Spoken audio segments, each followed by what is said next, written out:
আমরা দেখেছি সৌদি আরবের মধ্যে ইউক্রেনের যুদ্ধ থামানোর জন্য রাশিয়ার প্রেসিডেন্ট আর ইউক্রেনের প্রেসিডেন্টের মধ্যে বৈঠক হয়, অথচ ফিলিস্তিনের সেই যুদ্ধকে থামানোর জন্য কেন সৌদি আরব ভূমিকা নেয় না?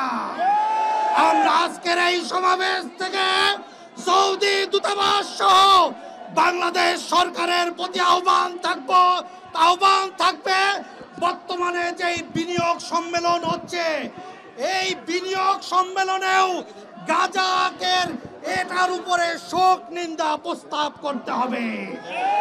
আর এই যুদ্ধ থামানোর জন্য সারা বিশ্বের মুসলমানরা আমরা যদি ঐক্যবদ্ধ হতে পারি, এই আগুন এক সময় যখন সৌদি আরবে জ্বলবে, কাতারে জ্বলবে, জর্দানে জ্বলবে, তখন ওই ইসরায়েল নামক কোন রাষ্ট্র পৃথিবীতে থাকতে পারবে না।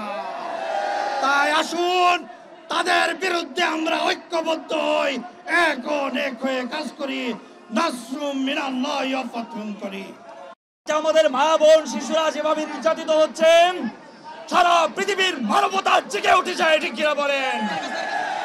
কিন্তু আমরা দেখছি এখনো পর্যন্ত ডোনাল্ড ট্রাম্প এবং তার মিত্র শক্তি বেনিয়ামিন নেতানিয়াহু, তোমরা যদি মানুষ হয়ে থাকো, সারা পৃথিবীকে আজকে দেখো যেভাবে উত্তপ্ত হয়ে উঠেছে, এই আত্মীয়গিরির লাভায় তোমরা জলে পুড়ে সারখার হয়ে যাবে। সংগ্রামী বন্ধুগণ, এই ফিলিস্তিনের ব্যাপারে আমাদের বাংলাদেশের ভূমিকা নিয়ে কয়েকটা ইতিহাস তুলে ধরতে চাই। আপনারা জানেন 1971 সালে বাংলাদেশ স্বাধীন হয়েছিল। তারপরে বাংলাদেশ যখন ভঙ্গুর অবস্থায় ছিল, তখন 1973 সালের যুদ্ধে ফিলিস্তিনের পক্ষে বাংলাদেশ থেকে সেনাবাহিনী পাঠানো হয়েছিল। আমরা বলতে চাই, বর্তমান সরকার আমাদেরকে অনুমতি দিলে আমাদের মর্তে মুজাহিদরা প্রস্তুত আছে। আমরা গাজায় গিয়ে যুদ্ধ করব, আমরা শহীদ হব, আমরা ফিলিস্তিনকে স্বাধীন করে ছাড়বো ইনশাআল্লাহ। আমরা মনে করি সারা পৃথিবীময় মানবতার ভিতরে যে আগুন জ্বলে উঠেছে, মানবতা মানে সকল মানুষের হৃদয়ে যে আগুন বালবাদ করে দাউ দাউ করে জ্বলছে, এই আমেরিকা, এই ইসরায়েল এই আগুনে ধূলিসাৎ হয়ে যাবে ইনশাআল্লাহ।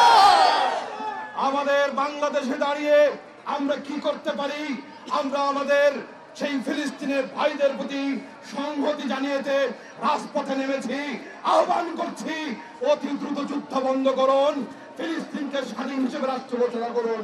একই সাথে বাংলাদেশে যে সকল ইসরায়েলি ব্যবসা করছেন, অনতিবিলম্বে আপনাদের ব্যবসা গুটিয়ে ফেলুন।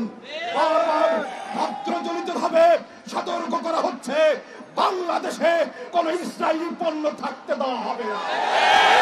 আমরা এই লাল কুত্তার বাইরেকে জানিয়ে দিতে চাই, এই বাংলাদেশের যুব সমাজ, তরুণ সমাজ, আমাদের দেহে এক ফোঁটা রক্ত থাকতে তাদেরকে আমরা